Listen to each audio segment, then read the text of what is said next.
నాకు తెలిసి పొగడ్తలకు పొంగిపోయి తమకు ఉన్నది అర్పించిన రాజు దగ్గర నుంచి, రాజ్యాల దగ్గర నుంచి నేటి యువతుల వరకు, అంటే పోరంబోకు లంజా కొడుకులు, చేతగాని దద్దమ్మలు, మీ దగ్గరున్నది ఏది, అది అందం కావచ్చు, ఐశ్వర్యం కావచ్చు, తెలివి కావచ్చు, మీ దగ్గర ఉన్న ఏదో వాడు స్వీకరించాలని వాడి తెలివితేటలతోటి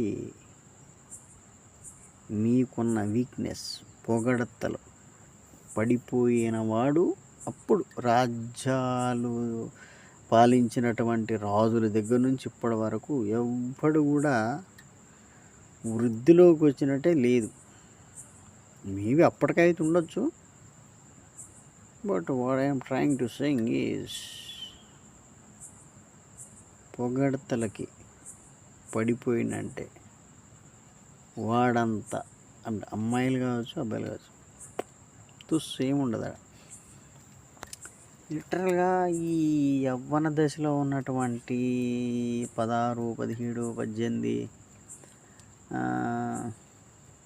30 దాకా కూడా, 25 దాటితే కొంచెం ముదురు పిందెలే ఉంటాయి అమ్మాయిల్లో కూడా. కొంచెం వాళ్ళు కూడా కాన్షియస్, కొంచెం వీడు కుక్కలాగా తిరుగుతూ అమ్మ సమయానికి కుక్కలు కూడా వచ్చినాయి నాయన.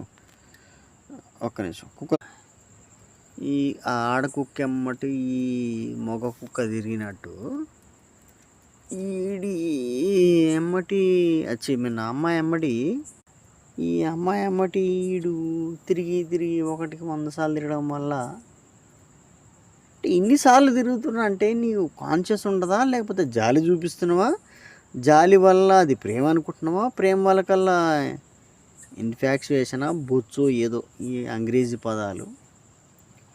100 సార్లు నీ అమ్మడి తిరిగినంత మాత్రాన ఎర్రిపుకు నా కొడుక్కి నువ్వెందుకు సరెండర్ కావాలో నాకు అర్థం కావట్లేదు అసలు. బికాజ్ నీకు కాన్షియస్ ఉండదా, తెలివి ఉండదా, మీ అమ్మ నాన్న గుర్తురాదా, నాకు అర్థం కావట్లేదు అసలు. ఎందుకు వాడికి సరెండర్ కావాలా, వాడితోటి ఎందుకు అజమాయిషీ చేయించుకోవాలి, నాకు ఫోన్ చేస్తలేవు అది చేస్తూ, వాడు ఎవడు అసలు నీకు తిండి పెట్టి చదువు చదివించి అన్ని అవసరాలు తీరిస్తే వాడెవడితోడు నువ్వు తన్నులు తినాలా, దెబ్బ తినాలా, ఎందుకు వచ్చిన బాధ అంటావు అసలు. సిగ్గు శరం మనకుండా